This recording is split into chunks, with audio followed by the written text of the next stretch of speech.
Shining a spotlight here on Studio 10 on a performance art that sometimes doesn't get the spotlight that it really deserves. And of course, we're talking about the opera. That's right. And starting tomorrow night, Fairchild Theatre will be packed with audiences to see MSU Theater's production of Giuseppe Verdi's Falstaff.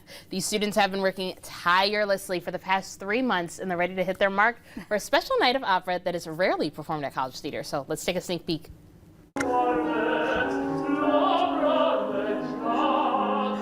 Requires a large cast and just a lot of really great singing, and so we're thrilled to be doing that. But this production is not your typical opera. Well, sort of.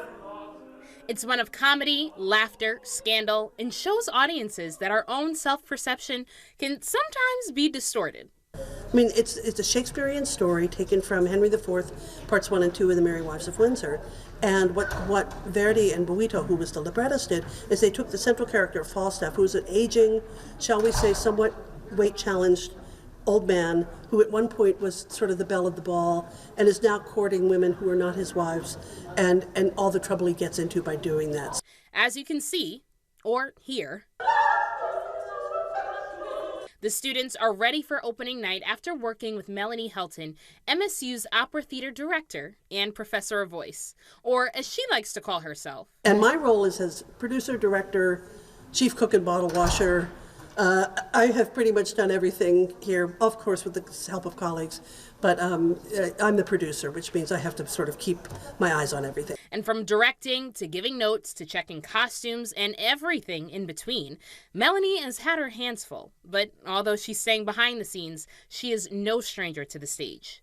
With over 20 years of professional experience on the Broadway stage, the New York City Opera, just to name a few, she's ensuring her students have the tools they need to succeed. We want to give these kids the most educational experience possible, which means I want to give over a lot of the responsibility to them to create the performance. And for one student, he's aspiring to follow in his teacher's footsteps.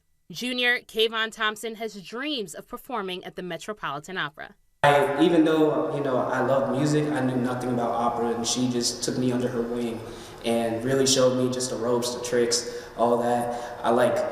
She makes me just a better actor, a better performer, and it's easier to perform when you have somebody like a director who's really constantly supporting you, constantly telling you, okay, you're doing a great job, all right, let's do this. Both he and Melanie are working to change the perception that people have about opera. It is not boring. This is one of the most charming, it is just, it's funny. For old people, it's not for old people, not at all. Opera is, and what we're trying to do is get the youth back into this, because whenever people, at least when I tell people like, yeah, I do opera, they'll be like, what? Oh, that's just Mozart opera. Like, yes, it is Mozart, but Mozart could be cool.